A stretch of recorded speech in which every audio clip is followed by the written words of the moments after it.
ये आकाशवाणी है। कोविड-19 विशेष कार्यक्रम के अंतर्गत प्रस्तुत है कोरोना वायरस संक्रमण की वर्तमान स्थिति पर चर्चा, जिसे प्रस्तुत कर रहे हैं आकाशवाणी संवाददाता आनंद श्रीवास्तव। इस कार्यक्रम में आमंत्रित स्वास्थ्य विशेषज्ञ हैं दिल्ली के सफदरजंग अस्पताल की डॉक्टर रूपाली मलिक। नमस्कार। हम सबके जीवन में आगे बढ़ने के लिए किसी न किसी लक्ष्य की जरूरत होती है। बिना किसी लक्ष्य के जीवन में आगे बढ़ना कठिन हो जाता है और हमें हौसला भी नहीं मिलता है। कोरोना संकट के इस दौर में आप सबको ऐसा लग रहा होगा कि पता नहीं ये महामारी कब समाप्त होगी, कब सामान्य जनजीवन वापस आएगा, कब हम मास्क के बिना रहेंगे, कब हम अपने लोगों के बीच जाएंगे, अपने दोस्तों के साथ मिल बैठकर भविष्य की प्लानिंग करेंगे।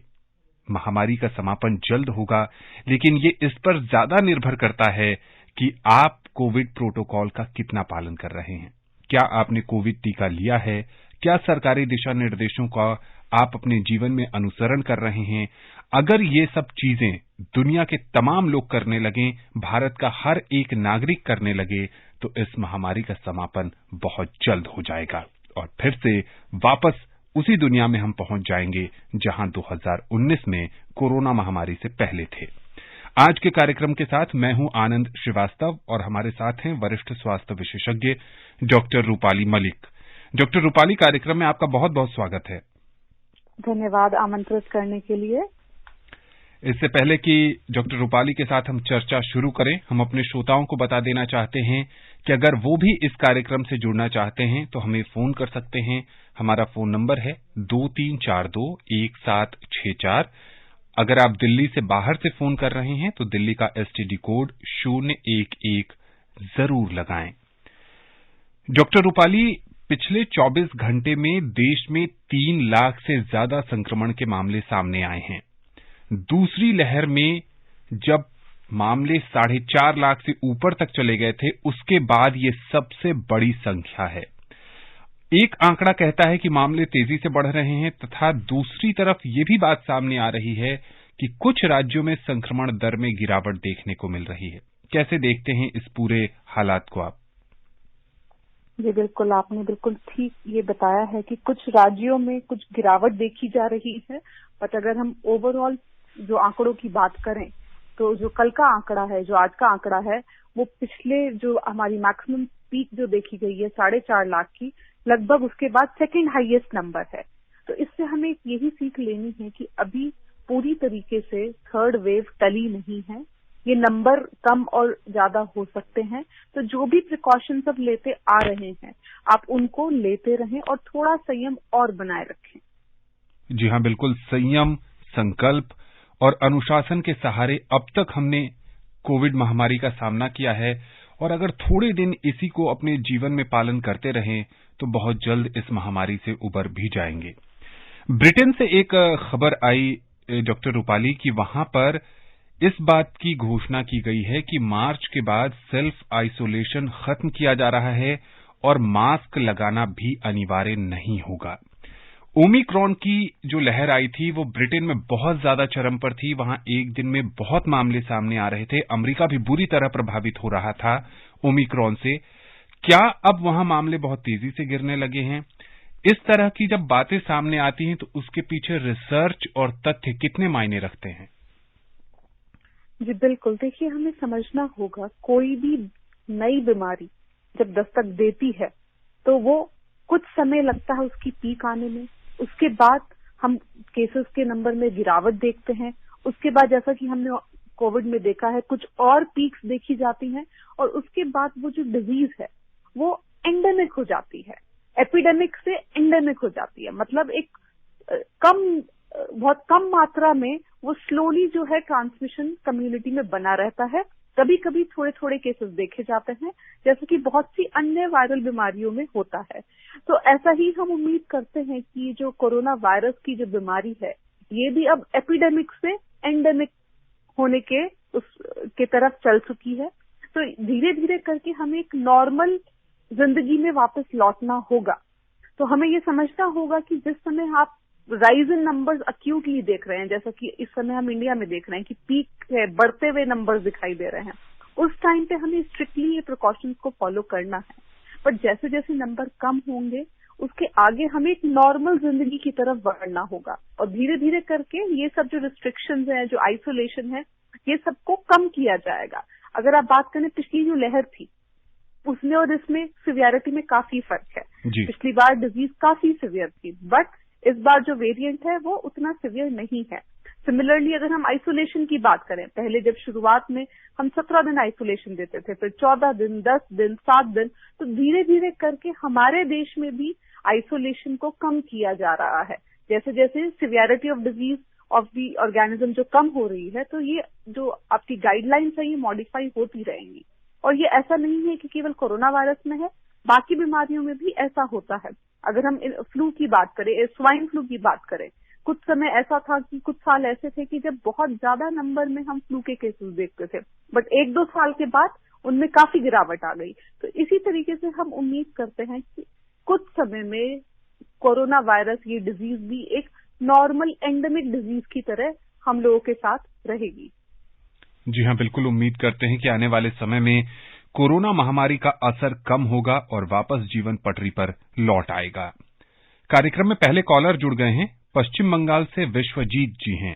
विश्वजीत, आपका बहुत बहुत स्वागत है। वेलकम सर, और नमस्कार सर, और मैनपुर में मेरा नमस्कार सर। मेरा यही क्वेश्चन था कि अभी जैसे कि विश्वजीत जी, अपनी आवाज थोड़ी जोर से बोले, आपकी आवाज नहीं आ रही है। ठीक है, हाँ सर। अभी सर जैसे कि मतलब कि न्यूज जा रहा है कि लास्ट 24 आवर्स में मतलब कि 2 लाख 2.5 लाख समथिंग का कोरोना केस इंक्रीज हुआ है। तो सर जैसे कि मेरे केस में मैं खुद की बात कर रहा हूँ कि जैसे कि मुझे एक्चुअली 10-15 दिन पिछले 10-15 दिन से थोड़ी सी उठी खांसी आ रहा है।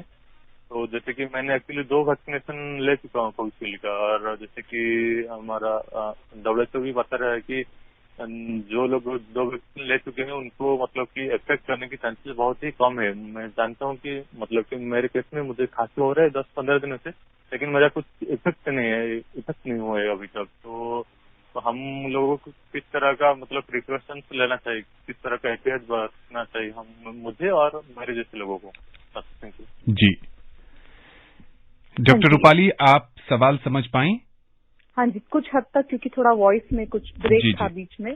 तो जो मुझे समझ में आया है वो शायद ये पूछना चाह रहे हैं कि वो 2 डोजेज ऑलरेडी ले चुके हैं, बट फिर भी उनको कुछ सिम्टम्स आ रहे हैं। बिल्कुल ठीक। हाँ जी, तो देखिए मैं आपसे कहना चाहूंगी ये बहुत अच्छी बात है। मैं आपको मुबारक देना चाहती हूँ कि आपने 2 डोजेज ऑफ वैक्सीनेशन ले ली हैं, और ये निश्चित है कि अगर आप कम्प्लीटली वैक्सीनेटेड हैं तो ये जो ओमिक्रॉन का डिजीज है, अगर आपको होता भी है तो उसकी सिवियरिटी और कम होगी। तो ये बहुत अच्छी बात है अगर आपने वैक्सीनेशन लिया है। और जो आप कहते हैं इसके अलावा हम और क्या प्रिकॉशन ले सकते हैं, तो देखिए इसके अलावा एडिशनली आप वही प्रिकॉशन लेंगे जो आप शुरू से लेते आए हैं। मास्क पहनना, हाथों को धोते रहना, सोशल डिस्टेंस बनाए रखना, कफ एटिकेट को फॉलो करना, घर से बाहर कम से कम निकलना। तो यही कुछ जो मेजर प्रिकॉशंस हैं ये हमें हमेशा इस तरह के सीजन में, जब भी कि कोरोना वायरस या कोई और भी फ्लू वायरस, इस तरह का कोई भी रेस्पिरेटरी वायरस जिस समय पीक कर रहा है, तो उस समय हमें इस तरह के प्रिकॉशंस को हमेशा ही फॉलो करना चाहिए। ये केवल आज की बात नहीं है, हर सीजन में अगर जब फ्लू के जब केसेस बढ़ते हैं तो उस समय इस तरह के प्रिकॉशंस थोड़े रखने चाहिए। तो ये जरूरी है। इसके अलावा आपको और कुछ करने की अभी आवश्यकता नहीं है। महाराष्ट्र के यावतमल से अरुण जी हमारे साथ जुड़ गए हैं। अरुण, कार्यक्रम में आपका बहुत बहुत स्वागत है। हाँ जी सर, मेरा सवाल था जी। जैसे मैं 72 प्लस हूँ और तीसरा डोज ले चुका हूँ मैं कोरोना वायरस का, तो इसकी इम्यूनिटी कितने महीने या सालों तक बनी रहेंगी और कितने बाद तक बनेंगी? जी डॉक्टर रूपाली। जी बिल्कुल, देखिए ये अगेन मैं आपको बहुत बहुत धन्यवाद कहना चाहती हूँ कि आपने अपनी तीसरी डोज ली है। ये बहुत अच्छी बात है। और जो हम इसकी बात कर रहे हैं कि इम्यून रिस्पॉन्स, जो सेकेंड डोज है उसके 2 से 3 हफ्ते बाद एक इम्यून रिस्पॉन्स एडिक्वेट प्रोड्यूस होता है, बट लगभग 6 महीने के बाद बोलते हैं कि वो एंटीबॉडी लेवल्स में कुछ गिरावट आने लगती है। इसीलिए जो है ये 9 महीने के अंतराल के बाद हमें ये बूस्टर डोजेस दी जा रही हैं। खासतौर पे भी जो आपके एल्डरली पेशेंट्स हैं जिसमें कुछ कोमॉर्बिडिटीज हैं, उनके लिए प्रिकॉशनरी डोज का एक प्रावधान हमारी सरकार ने दिया है। तो इससे यही होगा कि अगले 2 से 3 हफ्ते के बाद फिर से आपके एंटीबॉडी लेवल्स बढ़ने लगेंगे। तो 2 से 3 हफ्ते लगते हैं किसी भी वैक्सीन को कारगर होने में। बड़ौद से हमारे साथ महेश शर्मा जी जुड़ गए हैं। महेश जी, कार्यक्रम में आपका बहुत बहुत स्वागत है। नमस्कार जी। नमस्ते। मैं ये मालूम करना चाह रहा हूँ जी, इस टाइम जो है कोरोना वायरस का पूरा जोर हो रहा है, ये हल्का कब होएगा और हमें जो है आसानी कब मिल जाएगी, मास्क से छूट कब मिल सकेगी? बहुत से लोग मास्क लगा लगाकर परेशान हो गए हैं डॉक्टर रूपाली, और चाहते हैं कि मास्क से मुक्ति मिले। जी बिल्कुल, देखिए ये बहुत स्वाभाविक है। मास्क लगाकर रहना कोई नेचुरल चीज नहीं है, तो सभी को डिस्कम्फर्ट महसूस होता है और कुछ तरह की परेशानियां भी कुछ लोगों में देखी जाती हैं मास्क लगाने से। बट इस समय की अगर बात की जाए तो अगले 2 से 3 हफ्ते बहुत क्रिटिकल हैं। अभी फिर भी हम उम्मीद करते हैं कि शायद केसेस में कुछ बढ़ोतरी और देखी जाएगी, तो अभी आप फिर भी संयम बनाए रखें, मास्क को फिर भी लगाए रखें। कम से कम घर से अगर बाहर आप निकलते हैं, अगर आप पब्लिक प्लेस में अगर आप जाते हैं, अगर आप अपनी कार में अकेले बैठ के ड्राइव कर रहे हैं, तब आपको मास्क लगाने की जरूरत नहीं है। बट अगर आप किसी भी पब्लिक गैदरिंग में एक हिस्सा बनते हैं, किसी पब्लिक प्लेस पे जाते हैं, तो वहां आप फिर मास्क जरूर लगा के रखें। वो केवल ना आपको सुरक्षित रखेगा बल्कि आसपास के सभी लोगों को, आपके घर के परिवार के लोगों को सुरक्षित रखेगा।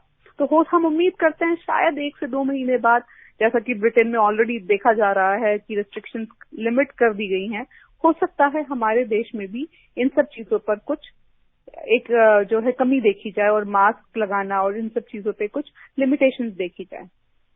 जी हाँ, हम सबको उम्मीद है कि आने वाले समय में कोरोना महामारी का स्तर थोड़ा कम होगा, गंभीरता कम होगी और वापस हम सबको राहत मिलेगी।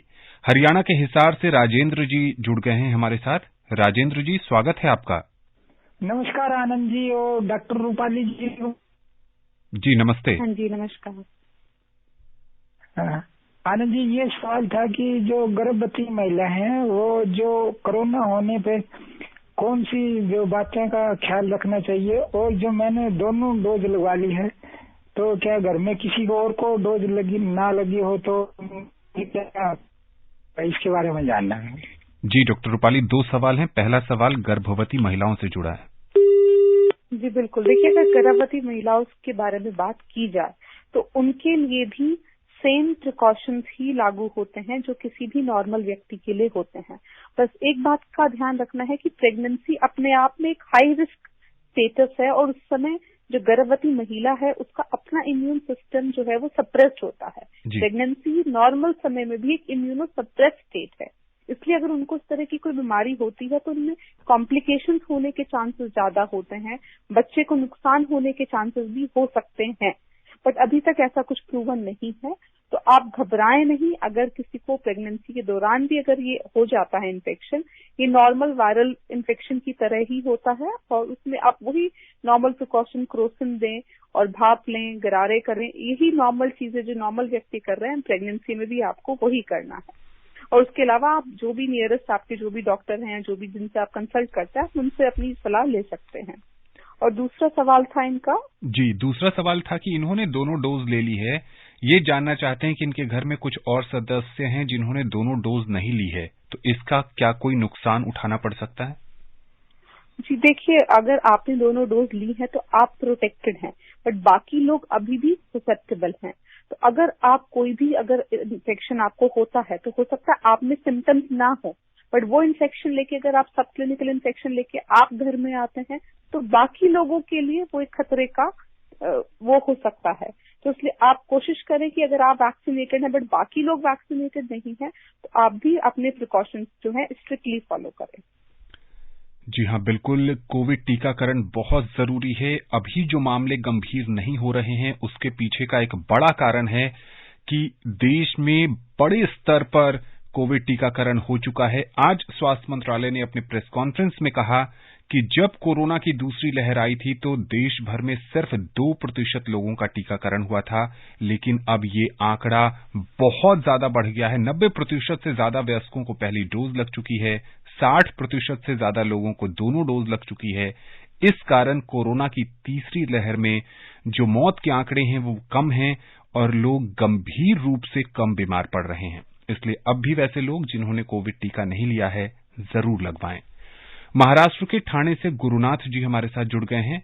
गुरुनाथ जी, कार्यक्रम में स्वागत है आपका।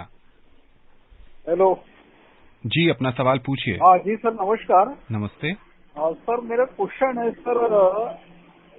सर ये जो अभी 3,17,000 जो मामले सामने आए हैं सर देश में जी। सर, जो ये अपना ओमिक्रॉन का जो वेरिएंट है सर, उसके मामले तो पूरे देश में कितने 9-10 हजार कुछ बताए जाते हैं सर। तो क्या सर ये डेल्टा वेरिएंट के पेशेंट होते हैं सर? और जो सेकंड वेव में सर जो दिक्कतें खड़ी की थी डेल्टा वेरिएंट ने सर, क्या हमारे देश में जो 100% जो वैक्सीनेशन हुआ है सर, इसके वजह से ये जो इम्पैक्ट इस पे पड़ा है सर, इसकी मोर्टेलिटी भी कम बताई जाती है? Thank you sir. इस पर अभी हमने इस कार्यक्रम में चर्चा की है कि लोग क्यों कम गंभीर रूप से बीमार पड़ रहे हैं। इसके बावजूद डॉक्टर रूपाली, क्या कुछ जोड़ना चाहेंगे आप? जी बिल्कुल, देखिए इस सवाल का जवाब आप भी ऑलरेडी दे चुके हैं और जो क्वेश्चन पूछ रहे हैं वो खुद भी वो इस चीज को खुद ही एडमिट करते हैं कि वैक्सीनेशन की वजह से हमने जो सिवियरिटी ऑफ डिजीज है वो इस बार बहुत कम देखी है सेकेंड वेव के मुकाबले। और आपने भी जैसे कि बिल्कुल ठीक बताया था कि पिछली बार जो सेकेंड वेव आई है उससे पहले केवल हार्डली 2% लोगों को वैक्सीनेशन प्राप्त हुआ था, बल्कि इस समय ये आंकड़े काफी बढ़ चुके हैं। कर्नाटका जैसे स्टेट्स में तो 99.9% लोगों को वैक्सीनेशन मिल चुका है, तो ऑलमोस्ट 100% लोगों को वैक्सीनेशन मिल चुका है इस समय जो एलिजिबल हैं उनमें से। तो ये बहुत बड़ी उपलब्धि है और इसी के लिए हम अपनी सरकार को धन्यवाद देना चाहते हैं कि इतना बड़ा कोविड वैक्सीनेशन प्रोग्राम इतने बड़े देश में इतने कम समय में उन्होंने अचीव किया है। तो ये बहुत ही एक सराहनीय एक चीज है जो हमारी सरकार ने हम सबके लिए की है। फ्री में ये वैक्सीन हम सबको दी गई हैं। जी हाँ, बिल्कुल। बिहार के पूर्णिया से मोहम्मद मजहर जी हमारे साथ जुड़ गए हैं। मजहर जी, स्वागत है आपका। हाँ, नमस्कार सर। नमस्ते। और डॉक्टर साहब को भी नमस्कार। जी नमस्कार।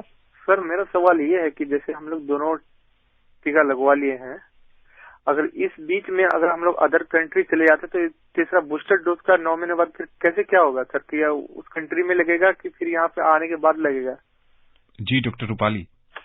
देखिए, इस तरह की चीजों के लिए अभी कोई फिक्स्ड गाइडलाइंस या दिशा निर्देश नहीं है कि अगर आपका अभी मिस हो जाता है सेकेंड डोज तो वो कब लगेगा, कितने समय बाद आप लगवा सकते हैं, वापस आके लगवा सकते हैं। तो इसके लिए कुछ समय हमें वेट करना होगा, थोड़ी और क्लैरिटी आएगी गाइडलाइन से। बट ऐसा हार्ड एंड फास्ट नहीं है कि आपने अगर सेकेंड डोज थर्ड डोज अगर आपने अभी नहीं लगवाया तो 1 महीने बाद नहीं लगवा सकते। तो अगर आप जब भी आपको समय मिले तो अगर इस कंट्री में पॉसिबल है यहाँ पे, वरना आप जहाँ से ट्रैवल कर रहे हैं अगर वहाँ फैसिलिटी है आप वहाँ भी वो चीज लगवा सकते हैं। बट अभी जो है हम वैक्सीनेशन जो थर्ड डोज की है वो सेम जो टाइप ऑफ वैक्सीन है वो रिकमेंड कर रहे हैं। तो अगर आप किसी ऐसे देश में जाते हैं जहाँ आपको वैक्सीन नहीं है और आपने को वैक्सीन लगवाई है तो आपको दिक्कत हो सकती है। जी हाँ, बिल्कुल। भारत में बूस्टर डोज यानी प्रिकॉशन डोज की शुरुआत हो चुकी है। अगर आपने दोनों डोज ले लिए हैं, आप कोरोना फ्रंट वर्कर्स हैं या फिर आपकी उम्र 60 साल से अधिक है और दूसरी डोज के बाद 9 महीने का समय पूरा हो गया है, तो आप प्रिकॉशन डोज जरूर लीजिए। चलते हैं झारखंड, वहां हजारीबाग से हमारे साथ जुड़ गए हैं दिवाकर पाठक। दिवाकर जी, स्वागत है आपका। जी धन्यवाद। मैं दिवाकर पाठक हजारीबाग जिला अंतर्गत कंडाबिल ग्राम की झारखंड प्रांत से हूँ। वायरस के माइल्ड सिम्टम्स पर लेस देन की जगह ग्रेटर देन की सोच विकसित करें, क्योंकि we know that every motion gives an equal and opposite reaction. प्रत्येक क्रिया की समान और विपरीत प्रतिक्रिया होती है।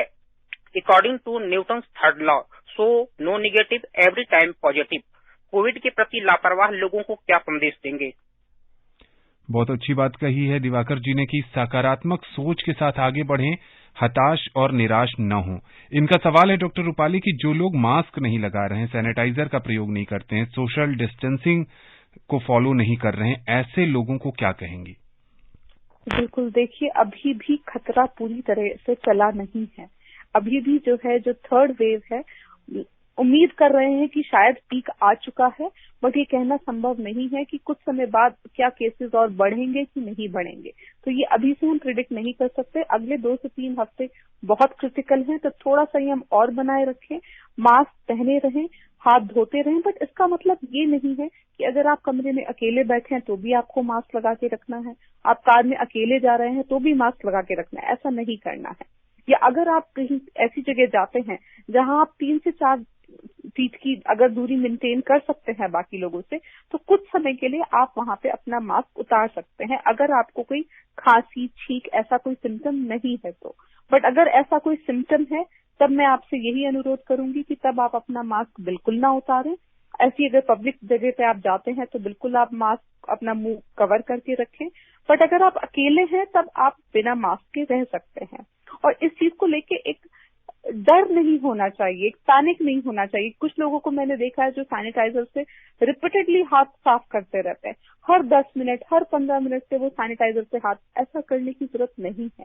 अगर आप 2-3-4 घंटे में एक बार अगर आप हाथ धो लेते हैं तो वो भी सफिशिएंट है। तो ऐसा नहीं है कि आपको हर आधे घंटे में, हर 5 मिनट में आपको हाथ धोने की जरूरत है। तो एक समझदारी से काम लें और संयम बनाए रखें। जी हाँ, बिल्कुल। उत्तर प्रदेश के बलरामपुर से रिंकी तिवारी जी हमारे साथ जुड़ गई हैं। रिंकी जी, कार्यक्रम में स्वागत है आपका। स्वागत के लिए बहुत बहुत धन्यवाद। आनंद सर नमस्ते। जी नमस्कार। हाँ जी नमस्ते। जी बिल्कुल, मैम को भी मेरा नमस्ते। मैम ने तो कर ही दिया। सर मेरा क्वेश्चन है कि जैसे अभी मैंने आज समाचार में सुना कि कुछ ऐसे स्वास्थ्य कर्मी दल को भेजा गया यूपी एंड जो दिल्ली है, ऐसे कुछ राज्य है जहाँ पे केसेस बहुत ज्यादा आ रहे हैं, फिर भी हम देख रहे हैं कि सर कोई मास्क नहीं लगा रहा है। तो क्या हम ये समझ सकते हैं कि जिस तरह स्वास्थ्य कर्मियों को हर राज्यों में भेजा जा रहा है केंद्र मंत्रालय के द्वारा से, तो सर क्या हम ये समझ सकते हैं कि ओमिक्रॉन जो है वो अभी अपना पैर पसार ही रहा है, उससे भी हम लोग को अक्सर निजात नहीं मिला है? इससे क्या कहेंगे मैम? धन्यवाद। जी डॉक्टर रूपाली। हाँ जी बिल्कुल। देखिए, ये चीज हम ऑलरेडी डिस्कस कर ही चुके हैं कि जरूरी नहीं है कि ये तीसरी वेव ऑलरेडी अपनी पीक अचीव कर चुकी है। अगले 2 से 3 हफ्ते अभी भी क्रिटिकल हैं, और खासतौर से कुछ राज्यों में कि जैसे कि उत्तर प्रदेश, कर्नाटका, वहाँ पे अभी भी केसेस में बढ़ोतरी देखी जा रही है। तो हमें थोड़ा और संयम बनाए रखने की जरूरत है। जो भी गाइडलाइंस हमें दी जा रही है सरकार द्वारा, जितना हो सके हमें उसका पालन करना होगा। और भीड़ भाड़ को डेफिनेटली आप अवॉइड करें। और न केवल कोविड वायरस, तो इस समय और भी बहुत सारी वायरल इलनेसेस होती हैं, तो अगर आप भीड़ भाड़ अवॉइड करेंगे आप उनसे भी बचे रहेंगे। जी हाँ, बिल्कुल। सुरक्षित दूरी का पालन करना बहुत जरूरी है। अगर आप दफ्तर भी जा रहे हैं तो कोशिश करें कि ऐसी पोजीशन में बैठें कि आमने सामने न हो, ताकि अगर आपके सामने कोई आपका सहयोगी काम कर रहा है तो आप उससे संक्रमित न हो सकें। सुनने में बहुत आसान लगता है, करना बहुत मुश्किल है, लेकिन अगर आप संकल्पित होंगे, अगर आप अपने मन में ठान लेंगे तो रास्ते जरूर निकल ही आते हैं। डॉक्टर रूपाली, यहाँ पर एक और सवाल है कि अभी सर्द मौसम है, ठंड बहुत ज्यादा पड़ रही है। ऐसे में ठंड के कारण भी बहुत सारे लोगों में सर्दी जुकाम की समस्या आ जाती है। अब आपसे ये समझना चाहेंगे कि लोग कैसे डिफरेंशिएट करें कि ये कोरोना के लक्षण हैं और ये लक्षण जो हैं वो सामान्य फ्लू के हैं। जी बिल्कुल। देखिए, ये सवाल शुरू से ही हमारे सामने आ रहा है, शुरू से ही ये पूछा जा रहा है कि हम कैसे डिफरेंशिएट करेंगे कि ये बुखार कोरोना का बुखार है या कोई और बुखार है। देखिए, पिछली वेव की अगर बात की जाए तो हम उसमें सर्दी, जुकाम, खांसी के साथ अगर आपका ऑक्सीजन सैचुरेशन कम होता है, या आपको सांस लेने में दिक्कत होती है, या अगर आपको सूंघने में या आपको टेस्ट करने में कोई दिक्कत होती है, तो आप उसको कोरोना के लक्षण समझें। बट इस वेव में तो ये कहना बहुत मुश्किल है। इस समय पर तो अगर कोई भी बुखार है तो कोरोना की पॉसिबिलिटी डेफिनेटली है, और उसको डिफरेंशिएट करना फ्लू से बहुत मुश्किल है बिना टेस्ट किए। और बहुत से लोगों में ये दोनों इन्फेक्शन भी हो सकते हैं। आपको हो सकता है कोरोना पॉजिटिव है, बट हो सकता है साथ में फ्लू भी हो। तो इसको डिफरेंशिएट करने की जरूरत नहीं है। अब धीरे धीरे कोरोना वायरस भी बाकी normal respiratory viruses, flu viruses की तरह से एंडेमिक हो चुका है लगभग। तो हमें उसको उसी तरीके से लेना है जैसे कि हम बाकी वायरल इलनेसेस को लेते हैं। तो घबराएं नहीं, क्रोसिन लेते रहें, बस थोड़ा संयम बनाए रखें। आइसोलेशन और दूरी का जितना आप पालन करेंगे उतना बाकी लोगों तक ये बीमारी नहीं फैलेगी। कोरोना वायरस और ओमिक्रॉन को लेकर हमारे श्रोताओं के जहन में ढेर सारे सवाल हैं और एक सवाल का जवाब मिलने के बाद उनके पास जब दूसरा सवाल आता है तो वो तुरंत विशेषज्ञ से उसका जवाब जानना चाहते हैं। विश्वजीत जी कार्यक्रम में थोड़ी देर पहले जुटे थे, लेकिन अब दोबारा एक नए सवाल के साथ हमारे साथ जुड़ गए हैं। जी पूछिए, क्या जानना चाहते हैं? एक्चुअली सर, मेरा पहले वाला जो क्वेश्चन था कि मुझे एक्चुअली 10-15 दिनों से सूखी खांसी हो रहा है आफ्टर 2 वैक्सीन से। आपका मतलब कि 2 वैक्सीन कंप्लीट करने के बाद मुझे 10-15 दिन से सूखी खांसी आ रहा है। तो मुझे और मेरे जैसे लोगों को किस तरह का मतलब प्रिकॉशन लेना चाहिए? जैसे कि WHO ने बताया था कि 2 वैक्सीन के बाद इफेक्ट नहीं, मतलब कि सिम्टम कुछ ऐसा नहीं शो करेगा, बट एफिकेसी मतलब कि माइल्ड होगा और ऐसा कुछ सिम्टम मतलब माइल्ड होगा। तो हमको किस तरह का प्रिकॉशन लेना चाहिए? जी डॉक्टर, देखिए बहुत से लोग ये जानना चाहते हैं कि अगर हम 2 वैक्सीन ले चुके हैं और हमें माइल्ड ही सिम्टम्स होंगे तो फिर हम क्यों घबराएं। तो देखिए इसमें ये समझना जरूरी है कि केवल आप नहीं, आपके आसपास और भी कुछ ऐसे लोग हैं, बच्चे हैं जो शायद अभी वैक्सीनेटेड नहीं है। तो अगर आप उस इन्फेक्शन के कैरियर भी अगर बनते हैं, अगर आप एसिम्प्टोमेटिक हैं, सब क्लिनिकल डिजीज है, अगर वो लेके आप किसी ऐसे ससेप्टेबल अगर इंसान से आप मिलते हैं तो उनके लिए आप एक रिस्क बन जाते हैं। तो केवल इस समय पे हमें अपने बारे में नहीं सोचना है, सोशल रिस्पॉन्सिबिलिटी के बारे में भी सोचना है। और ये भी अभी कहना मुश्किल है। देखिए 80 से 90% लोगों में वैक्सीन से इफेक्टिवनेस आती है, सिवियरिटी कम होती है, बट अगर 5 या 10% में भी अगर रिस्क है तो ये कहना मुश्किल है कि आप क्या उस 5-10% में हैं या आप उस 90% में हैं। तो इसलिए बेहतरी फिर भी इसी बात में है कि आप अपने आप को बचा कर रखें और जितना हो सके प्रिकॉशंस फॉलो करें, जितना हो सके। राजधानी दिल्ली से सुनील झा जी जुड़ चुके हैं। सुनील जी स्वागत है कार्यक्रम में, समय कम है, जल्दी से अपना सवाल पूछिए। नमस्कार सर, मैं एक जानकारी लेना चाहता हूँ। अभी जो केस बढ़ रहा है इसमें हॉस्पिटलाइजेशन कितने पेशेंट को किया जा रहा है, कितने % घर में इलाज करा कर ठीक हो रहे हैं, जानना चाहते हैं हम। जी डॉक्टर रूपाली। जी बिल्कुल, देखिए ये बहुत ही एक इम्पोर्टेंट चीज है। इस बार मोस्टली लोग 90 से 95% लोग घर पे ही ठीक हो गए हैं।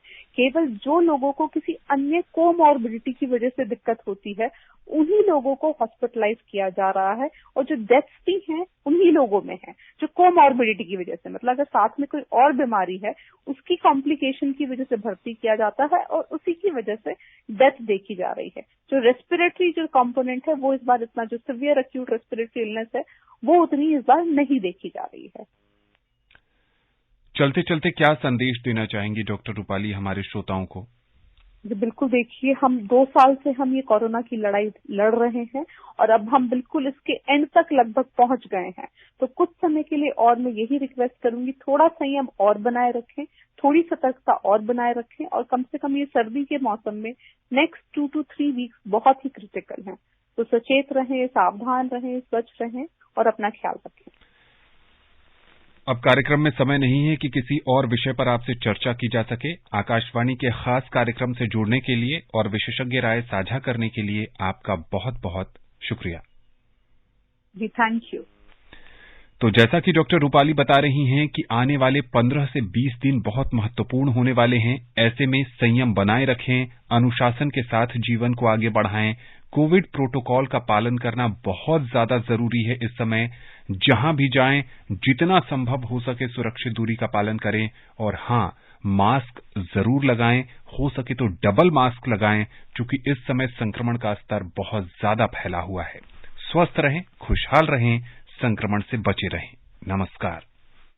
कोविड-19 विशेष कार्यक्रम के अंतर्गत अभी आप सुन रहे थे कोरोना वायरस संक्रमण की वर्तमान स्थिति पर चर्चा, जिसे प्रस्तुत कर रहे थे आकाशवाणी संवाददाता आनंद श्रीवास्तव। इस कार्यक्रम में आमंत्रित स्वास्थ्य विशेषज्ञ थी दिल्ली के सफदरजंग अस्पताल की डॉक्टर रूपाली मलिक। ये कार्यक्रम आकाशवाणी के समाचार सेवा प्रभाग द्वारा प्रस्तुत किया गया। इसे आप हमारे mobile app news on AIR और YouTube channel news on AIR official पर भी सुन सकते हैं। इस कार्यक्रम के संबंध में अपनी प्रतिक्रिया आप हमें ईमेल कर सकते हैं। पता है airnsttalks@gmail.com। ये कार्यक्रम फिर से सुनने के लिए लॉग ऑन करें हमारी वेबसाइट newsonair.nic.in।